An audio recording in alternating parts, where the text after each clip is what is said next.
উলুবেড়িয়া অঞ্চলের এক সেরা রেস্টুরেন্টের খোঁজ দেবো আজকে আপনাদেরকে, যেখানে ইন্ডিয়ান, চাইনিজ, তন্দুর সমস্ত রকমের খাবার দাবার পেয়ে যাবেন।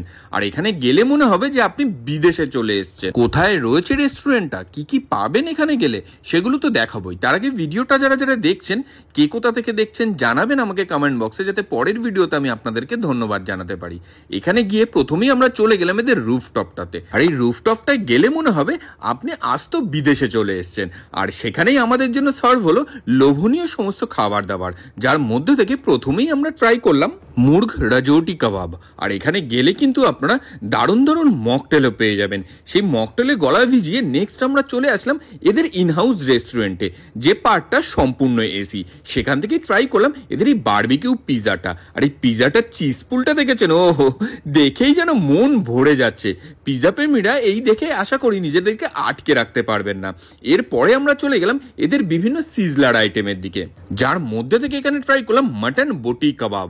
একদম গরম গরম সিজলার আইটেম, এটা আমাদের টেবিলে সার্ভ হয়েছিল। আর মুখে দেওয়া মাত্র মনে হলো আজ তো আগ্নেয়গিরি ঢুকিয়ে ফেলেছি, মুখটা একদম পুরো খাক হয়ে গেছে।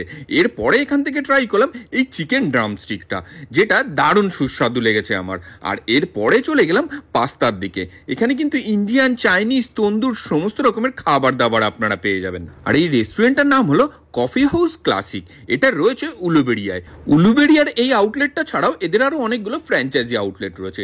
আপনি চাইলে এদের কাছ দিয়ে ফ্র্যাঞ্চাইজিও নিতে পারেন, এবং সেই ফ্র্যাঞ্চাইজি ফিস প্রচন্ড অ্যাফোর্ডেবল, একটা স্টুডেন্টও অ্যাফোর্ড করতে পারবে।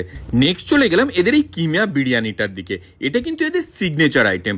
প্রচুর দূর দূর থেকে মানুষ এই কিমা বিরিয়ানিটা খেতে আসে, এবং এটার স্বাদ অসাধারণ সুন্দর। যারা যাবেন তাদের জন্য এটা মাস্ট ট্রাই আইটেম। নেক্সট চলে গেলাম আমার ফেভারিট একটা কম্বিনেশনের দিকে, যেটা বাসন্তী পোলাও আর তার সঙ্গে মাটন কষা। নেক্সট আমরা এখানে চলে গেলাম এই নুডলসের দিকে। নুডলসের ভেতরে দেখুন চিকেন এগ পর্যাপ্ত পরিমাণে রয়েছে, আর তার সঙ্গে ফিশের এই সাইড ডিশটা আমরা নিয়ে নিয়েছিলাম। এটা খেয়ে নিয়ে নেক্সট চলে গেলাম এই চিকেন ডাক বাংলোর দিকে, যার মধ্যে এইরকম চিকেন রয়েছে, এগ রয়েছে, আর তার সঙ্গে রয়েছে গ্রেভি।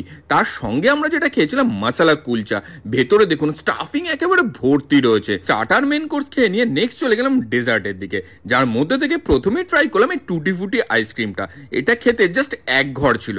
আর এরপরে চলে গেলাম ব্রাউনি উইথ আইসক্রিমই, একদম গরম গরম সার্ভ করা হয়েছিল। আর এখানকার অ্যাম্বিয়েন্সটাও কিন্তু খুব সুন্দরভাবে সাজানো গোছানো রয়েছে। আর বিশেষ করে এদের ওপরের যে রুফটপটা রয়েছে, সেখানে গেলে তো মনে হবে একদম বিদেশে চলে এসেছেন। সকালবেলা যদি এই গরমে বেশিক্ষণ বসতে পারবেন না, কিন্তু সন্ধ্যের পর থেকে অ্যাম্বিয়েন্সটা দারুণ লাগে। আলো জ্বললে এই পুরো জায়গাটা যেন একেবারে মায়াবী হয়ে ওঠে।